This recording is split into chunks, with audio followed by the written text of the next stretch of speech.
Hello, and thank you for joining us today. Shaping the Future of CME CPD highlights from the 17th Annual European CME Forum. This is the final GCMEP group webinar of the year. And really, what better way of wrapping up the year than to review and discuss highlights from 17 ECF, as we'll call it from now on, that took place just a few weeks ago at the beginning of November. So my name is Eugene Pozniak. I'm Managing Director of CME Learning. We're an ACCME and EBAC accredited education provider based in the Netherlands and the UK. I'm also founder and Programme Director of the European CME Forum. I'm delighted to be joined today by two colleagues from the Good CME Practice Group, Monica Ghidinelli and Sophie Wilson, and I'd like to invite them to introduce themselves here. So Monica, perhaps you can start? Hi, I work for the EU Foundation, that is a provider of medical education for a specific group of surgeons, mainly in orthopedics, and a member of the CME Practice Group, Good CME Practice Group, since 5 years. Perfect. Sophie? Thank you. Thank you, Eugene. Thank you, Monica. Hello, I'm Sophie Wilson. I work for International Medical Press, a content provider. I'm working globally, but today I'm speaking on my own behalf. Thank you. Perfect, thank you. And no, I'm really looking forward to our conversation today. So in planning for this webinar, we asked people to submit their questions with registration. A few people did, and quite a few questions came in that we've included into our planning today. No surprise, most of them were on AI, but we'll try and make sure we cover all of those. So 17 ECF. The idea of the meeting is to share and demonstrate best practices in European and global CME CPD. And something that I ask all the faculty members to do is when it comes to presenting anything at the meeting, that it's supported with real life examples and with practical guidance on how to implement things for people to be able to incorporate into their own practice once they got home. So we started the meeting with the pre-meeting sessions. We had the usual sessions with insights from the specific stakeholder groups, accreditors, medical societies, professional CME providers, and pharma. But this year, for the first time, we introduced a new skills-based sessions looking at things like CME jargon, the role of CME provider, and a couple of excellent sessions on educational design. The theme for 17 ECF was Tomorrow's World Today. So this is a play on words, a title of a UK TV program, especially in the 70s and 80s. And it used to look at how futurist technology would affect society in 10, 20, 30 years' time, this kind of thing. But we added the today. So with Tomorrow's World Today, we wanted to look at newer technologies and techniques that have been arriving on our desks in the CME CPD world. And it sort of plays nicely into highlighting what's best practice in CME CPD. So we split the meeting into a number of parts. And of course, the first part was on generative AI. We were delighted to have Michelle Skidmore chair this opening session. Michelle's a leading expert in Gen AI, a member of the Journal of CME Special Collection editorial board, and also the leader of the Alliance's Task Force in AI. And her session was also followed by a number of workshops focusing on AI. And there was also a presentation from a poster author. So with that sort of introduction, perhaps, Sophie, can you start off with your highlights from part one of 17 ECF? Thank you, Eugene. Yeah, we had some really great discussions about AI, and you've mentioned Michelle Skidmore. She gave us a really informative nuts and bolts presentation on using AI and just demonstrated it in practice, which was fascinating to see, what other people do. My key learning, well, AI is only as good as the output will only be as good as the input, your prompts. In English, we say rubbish in, rubbish out. So let's make sure we don't put rubbish in. You need to get the prompts right. They can't be biased. They need to be fair and balanced. Standard of care. Michelle pointed at us as that the Alliance position statement on AI, which talks about CPD professionals committing to the ethical use of AI. And I think, Eugene, you were going to paste the link in. Thank you very much. I think that's a really helpful statement on using AI ethically in CPD. I also loved Michelle's warning that we all need to learn how to avoid AI hallucination. You know, there are so many rabbit holes you can go down with AI. And she called that hallucinations. I thought that was wonderful. If we don't avoid that, it will affect our education, and HCPs will lose trust in that education and in us and in AI. And the topic of trust came up a number of times, and it's really going to be key that we and our HCPs, our learners, learn how to use AI properly and understand its strengths, its benefits, which are significant, but also its weaknesses. So we then went on to another workshop with Stuart Crayford and Sven Aveja. They provided some fantastic examples of how to prompt AI. You know, it's make your prompt structured, do it stepwise, one step at a time. Remember not to prompt, to bias the prompt, but also ask the AI bot to review it itself. You know, you can use AI to really shorten your work. Another really nice application that, I'll be transparent, I hadn't thought of, is you can use AI bots to speed read, to summarize a report or a publication. You know, we've all been there when we've got 20 publications. Which one's the right one? And we've got very little time. The RFP's got to be in tomorrow. AI can do the speed reading. You can ask it again, smart prompts. Ask it 5 bullets, please. I thought that was really powerful. It also brought up some really interesting questions about copyright, because if you're throwing a PDF of a paper at AI, that firewalled information is now in the public domain. But I think, you know, I think that's a discussion for another time, but it is something that you need to think about. The other interesting use that came up with ChatGTP and AI was you can use it to evaluate and comments and feedback. I mean, we've all come back, finished an activity and had 200 different feedback, free text opinions. Well, throw them all into AI. AI can organize them for you, evaluate, summarize them. AI will pick up themes. So I thought that was a really nice idea. And then some people have used AI to develop pre and post MCQs. So I think we got some really interesting examples of how one can use AI to develop and help us make our jobs quicker, more efficient.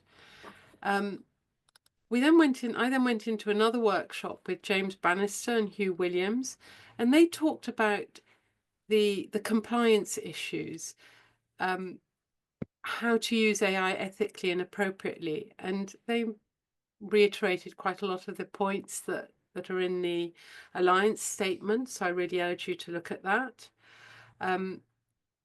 They reminded us that AI is a tool. It's a very clever tool, but it uses mathematical algorithms to predict. It doesn't think yet. Watch this space. One thing to remember when you're prompting the bot, tell it not to plagiarize, because otherwise your needs assessment will look like a lot of other people's potentially, and it'll be lifted from various papers and other places wherever you're searching. There was a lot of discussion around compliance and the loss of critical thinking. And I think that's where the discussion went into. AI is a fantastic tool to help you analyze more data quickly, to pull more data, etc. But we do need to find a way of integrating, keeping the human there, the critical thinking is one point, but also, you know, you need to review and fact check the content to ensure its accuracy, to ensure it's fair and balanced.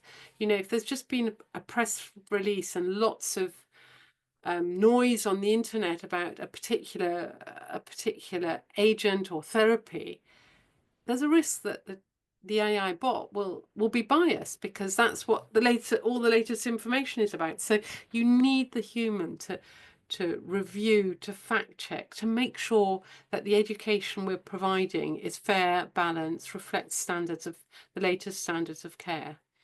So I think that was a really important message for me, certainly. And then going back to the copyright point, you know, remember that chat AI learns from everything that gets uploaded and that it searches. So, you know, be careful what you upload. If you've got data from a speaker or whatever that might be proprietary, remember, you know, it might be something that is still in publication with a journal. Just remember that you're talking to a huge, great world with AI, and you need to respect people's intellectual property. I think those were the key points for me, Eugene. Perfect. Thank you, Sophie. And thank you also for covering so many of the questions that came in. So hopefully, you know, people who wrote in with those, you can hear the answers there. And of course, being live on site at the meeting, you'd be able to ask the experts themselves as well. Monica, what about your takeaways? So I want to connect to 2 points that Sophie made. One is the trust of the source of information and of our healthcare professionals. So whenever we use this large language model to develop education, we have to be careful to not losing trust, because I mean, when we discussed about the JACME special collection, basically there was, I mean, I've been part of the study in which we actually surveyed healthcare professionals. In our case was orthopedics, in the trust and how they adopt the AI, and they are quite skeptical at the moment. So whenever we use it from the provider perspective, we need to be sure that we provide the correct information, and we have the human element, as Sophie mentioned. And the other part that I want to connect to Sophie's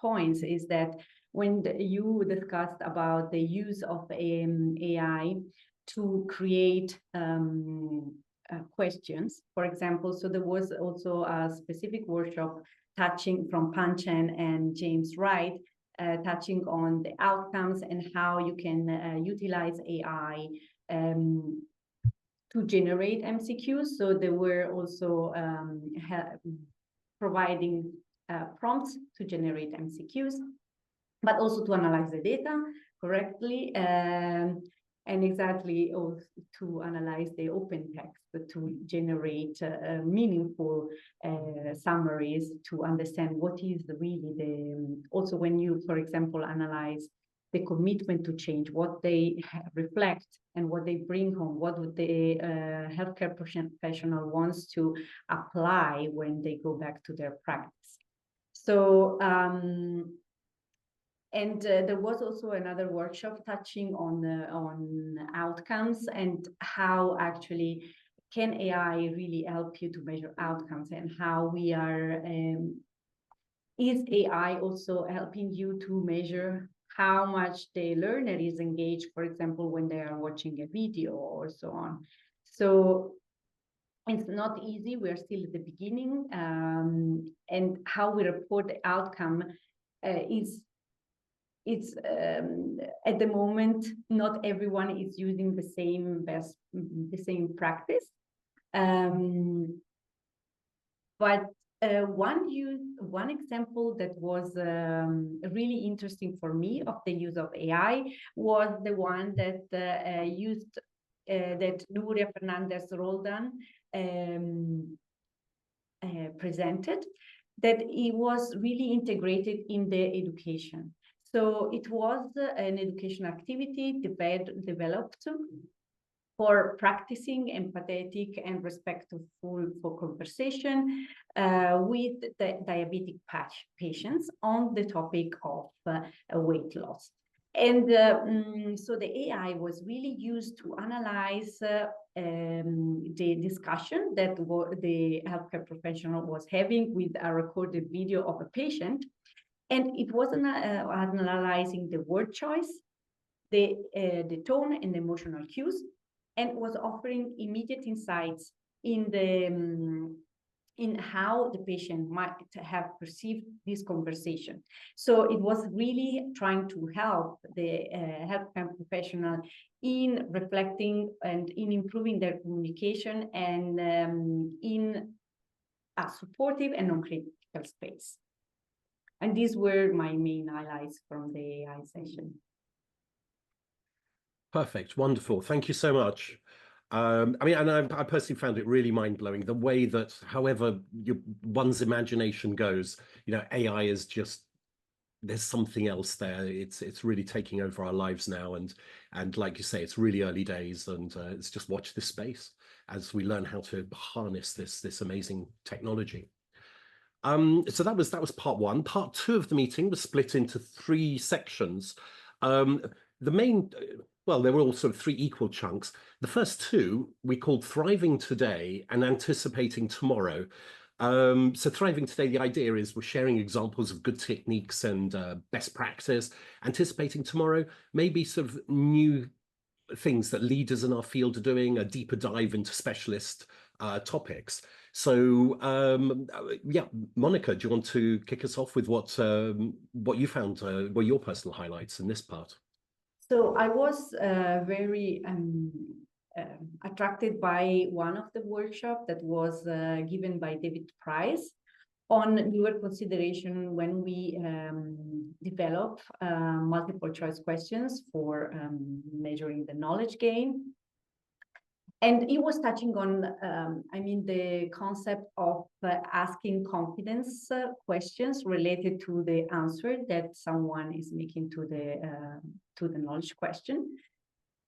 And the fact that you can, so he has a way to measure and repropose the questions that have been answered wrongly with high confidence level, because that are the ones that give more impact. Because if you do something wrong, but you are very confident on the answer that you gave, this means that you will repeat this error in your practice. So whenever you have the opportunity to have again this question and learn from it, is a really good way to improve the healthcare professional performance. However, we also consider the fact that for the learner, having an additional question regarding confidence sometimes is lengthy, so it's not possible to implement this everywhere. So you have to consider where it is useful, but at the end, it is a great addition if you can, and you have your learner that is willing to do it. And then there was another point from Tamara Allen and Eva Talman, that I think that brilliantly highlighted the fact that we need a diversification of the expert pool. So we cannot always go back to the same key opinion leader all the time. We have also to consider diversity and really diversify the points of view. And then there was also another workshop from Susan Murray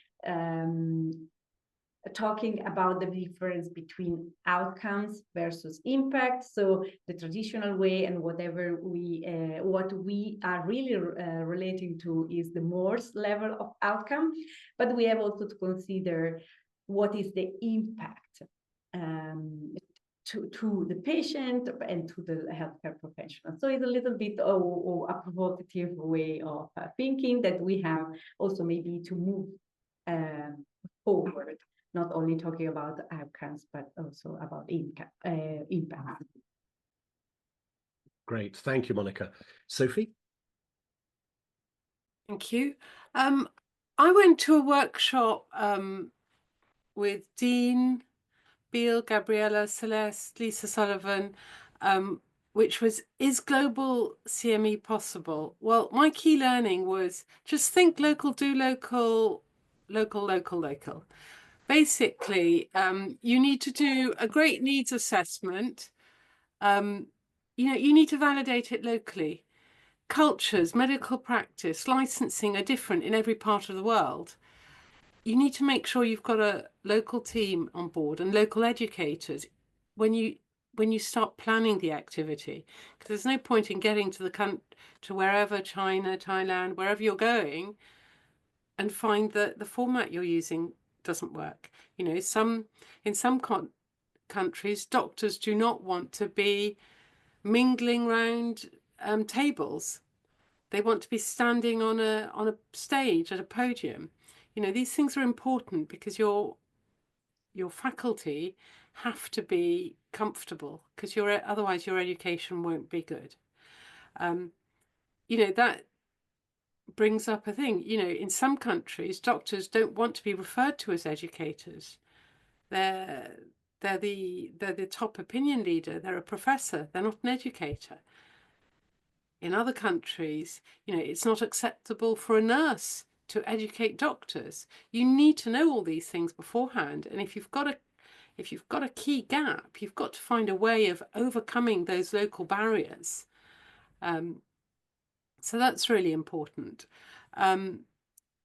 Also, use of social media. Make sure you've got the local social media channels. In China, it's WeChat, Weibo. It's certainly not X or LinkedIn. I mentioned format of teaching, check with your local team. So really local, local, local. So if one had to answer the question, is global CME possible? Probably not. I think the CME has got to be targeted at the learner. And your learner, well, some of them might be working in 10 different parts of the world, but it's unlikely. So really target your learning locally. You can do CME the other side of the world, but just make sure it's right for that audience. That's great, Sophie. Thank you. Because that's a nice theme that came out in the third day as well when we did the CME around the world. I'm just looking at the time, actually. So if we could just take a look at one other session that took part at 17 ECF, because the third part of that day, we introduced a new format, the case challenge. And we set it up as a kind of debate to be deliberately contentious, maybe a bit too contentious, but it's something we needed to look at, let's say from the other end of the telescope or something. And it's looking about the involvement of the patient and the patient perspective. We as educators, healthcare professionals, accreditors, whatever, we're great at congratulating ourselves at what a brilliant job we're doing for the patient angle. But we sort of turn this upside down, and so in this debate style, we had a motion that was, this house believes that the CME community only pays lip service to incorporating the patient perspective in medical education. So then we split up the room into 3 groups to take a look at this and to mount a defense to present back. And the 3 perspectives were from the medical community. So this was led by people from medical societies, education providers, and also sort of from the system, the regulators, health systems, so from a system perspective. And each group prepared their response and then came back to present it to a panel of cynics who would then cross-examine them a bit on this. So what were your impressions of this session, Sophie? Thank you, Eugene. Yes, I was in the session team looking at system barriers. And it was very interesting. We discussed, we had some colleagues from societies there. We had colleagues from the pharmaceutical industry as well as providers. And it was really interesting because, for example, one of the topics that the providers brought up was, well, I'd love to involve patients more, but there's all sorts of compliance rules in my grant in my grant agreement, you know, or I can't pay patients enough. So there are lots of sort of compliance restrictions that come with the grant application, which seem to be an issue. You know, the other thing is, you know, how on earth do you involve patients if an RFP you're responding to has a deadline of 2 weeks? You know, patients are working people who are living with a disease. They can't just drop everything to help you do your needs assessment. So, you know, there are challenges there that we discussed. You know, another barrier is culture, which we've touched on before. And this is something I've experienced. Some doctors have said, oh, we see patients all day. We don't want to see patients in our learning. We want the science. And that sort of brings me to it. I think you really need to have a look.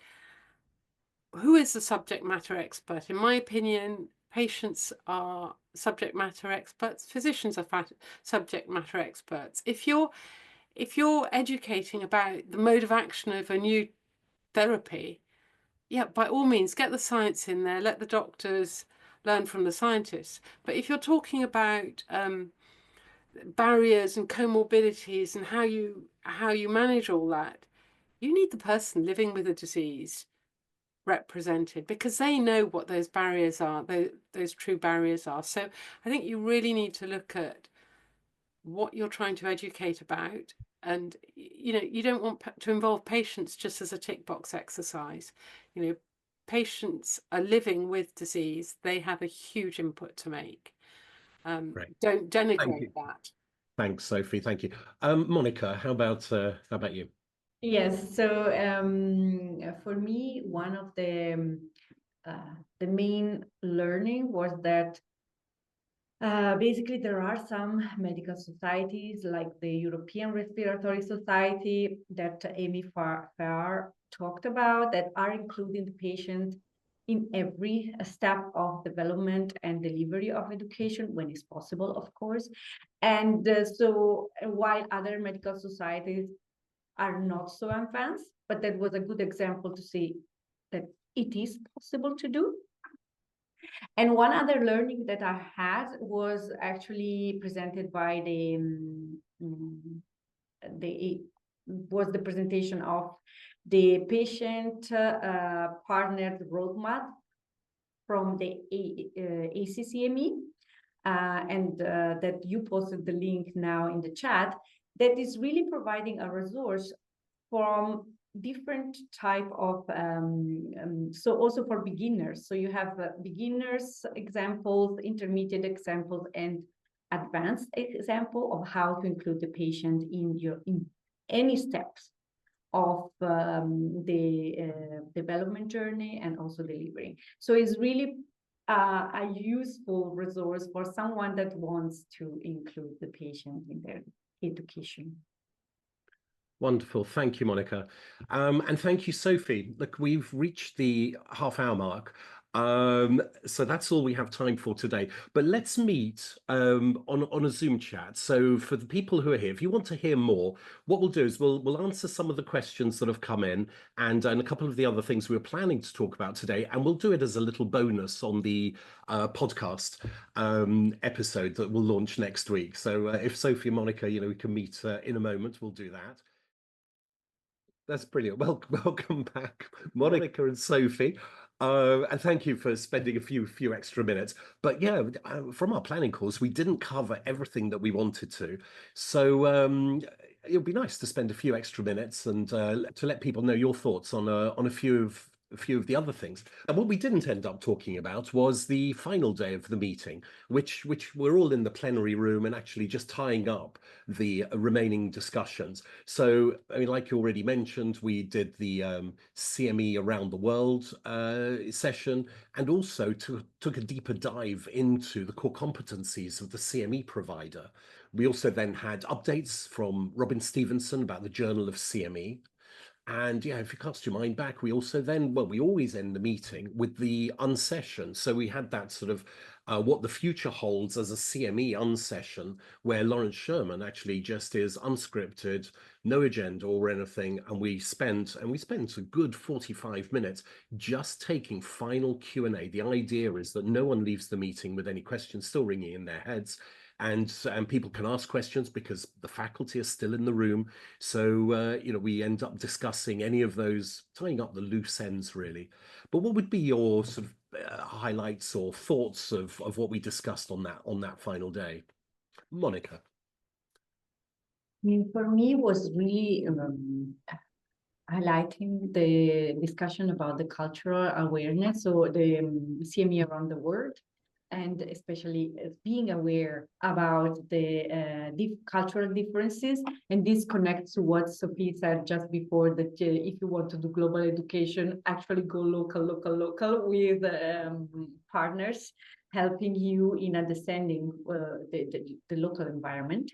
Because there are really huge differences in how you can interact, what is allowed or not. And especially we talked about the cultural difference, so like avoid confidence questions in Asia, for example, or also being aware of the different personalities in the Latin America region. So you really need to education that is effective for that specific environment. Great. And how about you, Sophie? I mean, I think for me, the cultural side, the cultural awareness was also really, really important. And I'm not, I was very interested about the confidence questions. We all think about language.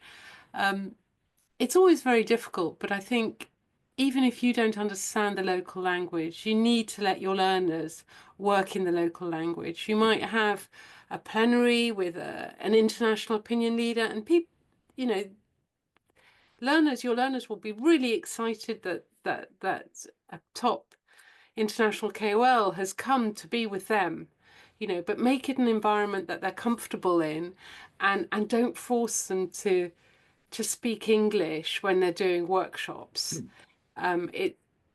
Translation will increase the costs, but a bit of an increased cost to make education effective is much more valuable than having ineffective education because you can't reach your audience because it's in the wrong language or you've not addressed the cultural barriers. So I think for me that was really key. And then the other key discussion we had after the or during the debate was who is a subject matter expert. And traditionally we all hang on the words of our doctors who are keeping us alive, and that's wonderful. But if we're talking about barriers and psychological issues, practical day-to-day issues of living with a disease, the physician is not necessarily the subject matter expert. We have to, our learners, our physicians, patients, everybody's got to work in partnership together because everybody can contribute. And for me, those were the two sort of key things. Yeah, and I would say from my side that the realization came about from everything that you've said, from the presentation from Nuria, from the patient session at the end of Thursday, the case challenge there, and what you've just said, Sophie. This we need to focus on the learners as well, much more, and be more mindful of this. There's no point pushing expert opinion from Western countries translated into local language and think that this is of relevance to another country, and at every different level. And it was quite nice, with the lunch with the learner session as well, where we actually have a learner, someone who's not a CME expert in whatever way that our traditional delegates, our audience, our participants are drawn from, to hear from them just what they want from a relevance perspective. It really goes beyond what that traditional response to an RFP might be. you know, there's global education. It's not global. You've got to be local and start. Yeah, we've got to look at the perspective of the patient, but we've got to look at the learner. How do they want to learn? Who do they respect? Who do they see as an expert? What data do they use? And what's their health system like? And it's something I felt that we need to just focus a little bit more on I as think a sort of profession. if I can add to that, I think Katie Lucero and Lawrence Sherman ran a great workshop on readiness to change, and they talked about the TTM model, the trans-theoretical model, which looks at readiness to change and the importance of, you know, there are various stages of change. There's the pre-contemplative stage where people really don't really know that they need to learn. They're uninterested, and then you've got the contemplation stage, the preparation stage, the action stage, and then the maintenance stage, because they might change behavior, but then you need to help them maintain that. And I think what I took from that is you have to not just look at who your target audience is and what their gaps are, but also where are they in that journey? Do they want to learn something new? Do they recognize their gaps? Do they want to learn? Where are they in that journey? And that's really, really, I found that presentation really interesting. And it's called the TTM model of behavior change. Yeah, and if I can add to that, I mean, this makes also the way in which we perceive the outcomes of the activity and how we measure it. Maybe is not always the best way, because let's say that our learner were in pre-contemplation, they will not go to implement that directly in their own practice, but maybe they change a state. So are we looking, so then to measure the outcome of the education, we would really need to measure if we have a change of state instead of are they going to implement that in their practice. It's not always possible, right? And it depends which type of education you are developing. However, we always hope that we are able to change the practice. And another thing, connecting to your thought, Eugene, about the lunch with the learner, for me, the take-home message there was really that, I mean, the youngest generations are really looking also at TikTok for education. So we have to remember that, I mean, despite, and we had the discussion and we asked the learner, how do you trust? How do you know that the information that you get online in the TikTok is not only relevant, but it can be trusted as it is. And so they have to do the extra work to be sure that it's trustable, and they look at different sources to confirm what they learned there. And then maybe they follow still this influencer because they know that he's trusted in some cases. But that was really interesting because it was interesting. It was, but he was talking about different sources. You know, for me, what I took away is that TikTok, is it education? I'm not sure, but it certainly is a trigger for education. Because, you know, he was talking about, well, I'll look at how somebody, he was a trauma physician, wasn't he? As trauma surgeon, orthopedic surgeon. He was talking about, you know, having a broken a shoulder bone, and he was saying, I looked that up on TikTok, but then I also looked it up in the Atlas, and then I looked it up in here. So, you know, we have to recognize they may be young, but they do look at lots of different sources. And sometimes something like TikTok is just about triggering that need, that want to find out more and learn something. You know, it is valuable in that sense. Absolutely. And we need to think of this. I mean, my challenge, I think we have, well, some of us might have, you know, as a 58-year-old, 48-year-old, and we come up with the rules of how 28-year-olds are practicing medicine. They're already qualified and on the coalface treating patients. You know, we need to get these younger voices involved to actually explain to us how they are learning. Because they see thousands of these messages, and while we may I struggle with understanding you know, just the newer types of technology, because we've been trained to think like that critically. What is the provenance of the thing, where has it been published, etc. But in the TikTok generation are seeing thousands of messages all the time, and they're filtering all this information. And as you say, Sophie, they are guided somewhere else, but in a way that we're not used to. So we really need the younger people at the table actually helping to draw up the standards and moving medical education forward into sort of the next generation. And actually, I planned a final question for you. And in fact, Julie Lynn submitted this in the registration. So just to tie off, and it's a lovely question. What particularly surprised you at 17 ECF? Maybe we can finish our little special edition with your thoughts on that. Who wants to go first? Monica. So as I said before, for me was the learner and the use of different sources of education, the fact that the patient was, there is someone that is really included the patient at all levels, and learning that are my take two more surprising things. Excellent. What about you, Sophie? I think perhaps I'll go to, I mean, I love the patient bit, but I'm going to say something different. Looking at the TikTok, I was surprised how many people in the audience were surprised by our young learner, and how, there was a lot of murmurings in the background about, well, how on earth can you learn in 2 minutes? We have to embrace these new technologies, whether it's TikTok, AI, we have to embrace them and work out how we can use them, because they're here to, these new technologies are here to stay. So we need to learn how to use them to make our education more effective.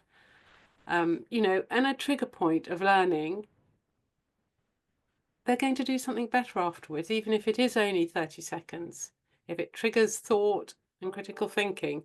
So I was surprised by the sort of murmurings in the audience around me of, oh, that's not learning, that's not learning. What I've learned is, we've got to embrace these new technologies. Yeah. Absolutely, and that was my personal sort of surprise was really this, just how much we still have to learn about all parts of our sort of CME spectrum. And I just love being there in that live environment where we can actually all just talk to each other and brainstorm these things and be surprised together. So that was Yeah. just lovely. I always feel invigorated after an ECF. Okay, so that's it. So we're starting planning now for 18 ECF, which will be in Manchester in November. But yeah, for the moment, thanks so much for spending a few extra minutes as well to discuss these things. Take care. See you. Thank you, Eugene. Thank you, Monica. Bye. Bye. Bye.